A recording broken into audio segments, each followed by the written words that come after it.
You can be a bad person and do bad things. God loves me, so it's fine. So then you extrapolate that out, and I was sitting and thinking, well, what's the primary function of a religion?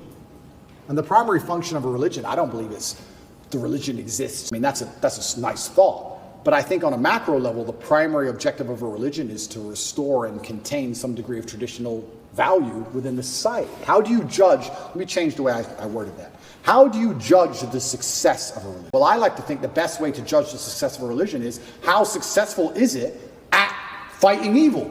How successful is it at preserving the morality of a population in X parameter, in X geographical area? So when you look at it from that way, you can't say that Islam isn't the most successful religion on earth. It's the most successful in regards to opposing evil. It's the most successful in regards to opposing its differing viewpoints. It's the most successful in regards to having people act within the limits and the confines of what it finds to be moral and good to God. It's the most adhered to. It's the most feared. It's the most respected in most forms. And then also I'd like to think... I would say it's the most feared. Yeah, it's the most feared. But what is respect without fear? Do we respect men we don't fear?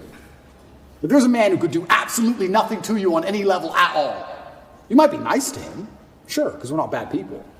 But would you really respect him? If you could take his chick in front of his face, set his car on fire, and he wouldn't do a thing, you wouldn't respect him. You might be nice to him because we're not bullies, but you wouldn't respect him. Respect and fear are linked. They're not always the same thing, and you can maybe have fear without respect, but it's very hard to have respect without fear.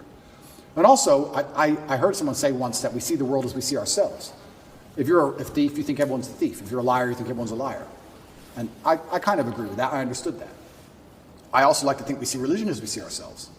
I like to see myself as a person whose respect you have to earn. I like to see myself as a person who has strong, rigid boundaries. I like to see myself as a person who will stand up and say, no, that's wrong. I like to see myself as a person who's not afraid of being shamed by whatever community for saying, I don't agree with that particular ideal. So if I'm going to see myself that way, then I'm going to naturally align with a religion that operates within that form.